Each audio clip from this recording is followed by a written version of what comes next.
আমন্ত্রণ সংবাদ রাতে, সঙ্গে আছে আমি শারমিন নাসি। পর্যায়ক্রমে উপজেলা পর্যায়ে অধস্তন আদালত সম্প্রসারণে নীতিগতভাবে একমত দেশের রাজনৈতিক দলগুলো।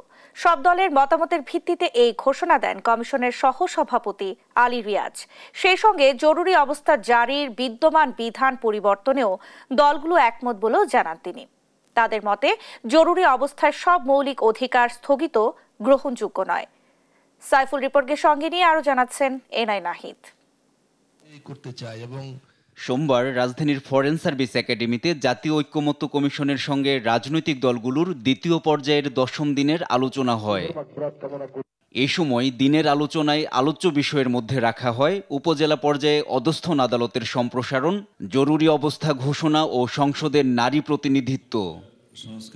উপজেলা পর্যায়ে অধস্থন আদালতের সম্প্রসারণের বিষয়ে ঐক্যমত্য কমিশনের প্রস্তাবের সঙ্গে নীতিগতভাবে একমত হয়েছে রাজনৈতিক দলগুলো। তবে জেলা সদর ও সদরের পাশের উপজেলায় আদালতের প্রয়োজন নেই বলে মত দেন বিএনপির স্থায়ী কমিটির সদস্য সালাহুদ্দিন আহমদ।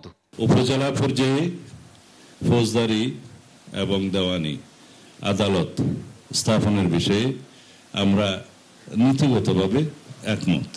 রাষ্ট্রের দায়িত্ব হচ্ছে জনগণের ন্যায় বিচার নিশ্চিত করা, এবং সেই দিক থেকে আদালতের বিকেন্দ্রীকরণ বিষয়ে যে ঐকমত্য আজকে তৈরি হয়েছে সেটার সাথে আমরা একমত। জরুরি অবস্থা জারির বিষয়েও এদিন মত দেন রাজনৈতিক নেতারা। জরুরি অবস্থা ঘোষণার যে মূল পারপাস, সে পারপাসটা ঠিক রাখার জন্য যতটুকু স্থগিত করা যায় সেই ক্ষেত্রে আলোচনার ভিত্তিতে, ঐকমত্যের ভিত্তিতে এটা নির্ধারিত হতে পারে। তবে এটা আজকে কনক্লুশন হয়নি, আলোচনা চলমান। তবে সংবিধানে বিদ্যমান বিধান পরিবর্তনের বিষয়ে ঐক্যমত্য হয়েছে বলে জানান কমিশনের সহসভাপতি অধ্যাপক আলী রিয়াজ। জরুরি অবস্থা কোনো অবস্থাতেই, কোনো পরিস্থিতিতেই রাজনৈতিকভাবে ব্যবহৃত না হয় সেটা নিশ্চিত করার বিষয়ে ঐক্যমত্য হয়েছে। 10ম দিনের আলোচনায় অংশ নেয় বিএনপি, জামায়াত, এনসিপি, গণ অধিকার পরিষদ, গণসংহতি আন্দোলন সহ বিভিন্ন রাজনৈতিক দল।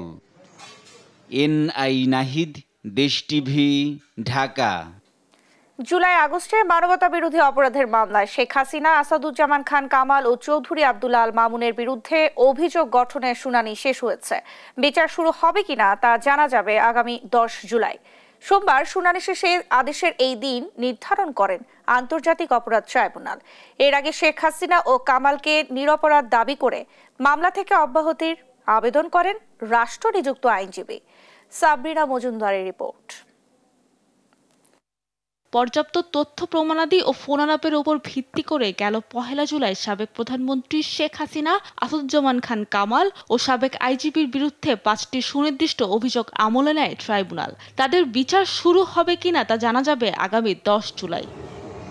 সোমবার এই মামলায় অভিযোগ গঠনের শুনানিতে অংশ নেয় শেখ হাসিনার রাষ্ট্রনিযুক্ত আইনজীবী। ট্রাইব্যুনালকে তিনি বলেন, শেখ হাসিনার বিরুদ্ধে অভিযোগ কল্পিত, রাজনৈতিক উদ্দেশ্য প্রণোদিত। সাবেক প্রধানমন্ত্রী রাজাকারের নাতিপুতি এইভাবে উনি বলতে চান না এবং বলেনও নাই। মানবতা বিরোধী অপরাধ, এই দেশে কোনো যুদ্ধ হয় নাই। এই যে জুলাই আগস্টে কোনো যুদ্ধ সংগঠিত হয় নাই। এখানে একটি রাজনৈতিক যে পট পরিবর্তন এবং প্রতিহিংসা, হিংসা, তার প্রেক্ষাপটে এই ঘটনা। অতএব যেহেতু কোনো যুদ্ধও সংগঠিত হয় নাই, অতএব যুদ্ধ অপরাধ থেকে উদ্ভূত যে সমস্ত অপরাধ মানবাধিকার, সেইটা এখানে সংগঠিত হয় নাই। পরে তিনি মামলা থেকে আসামিদের প্রত্যাহারের আবেদন করলে তার বিপক্ষে যুক্তি তুলে ধরে প্রসিকিউশন।